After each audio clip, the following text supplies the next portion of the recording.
رمضان کے مہینے کو کھانے پینے کا مہینہ اور طرح طرح کے نئے نئے ڈشیں اور ان چیزوں کا اہتمام کرنے کا مہینہ بنا لینا، جس میں کیا ہوتا ہے کہ پہلی بات تو مارکیٹوں میں ایک بہت بڑا ٹائم دینا پڑتا ہے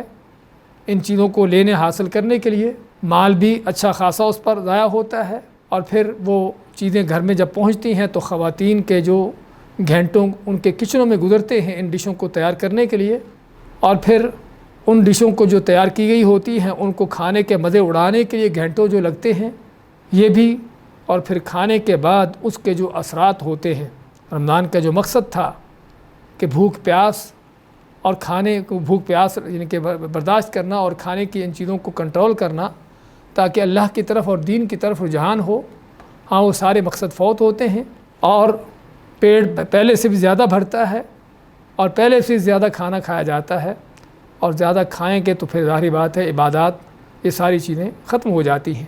تو یہ طرح طرح کے رمضان کے چور ہیں جن کو ہمیں پہچاننے کی ضرورت ہے۔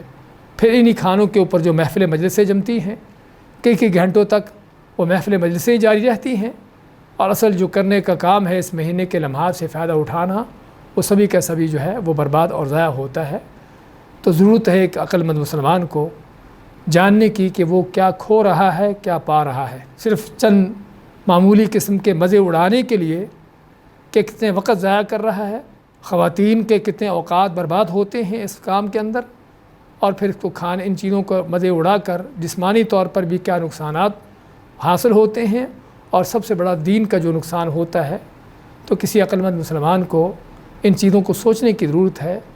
کہ اللہ تعالیٰ کی طرف سے یہ بابرکت ملا ہوا مہینہ اس نے اس کے ساتھ کیا کیا ہے اور کس طرح سے اس کو کرنا چاہیے تھا۔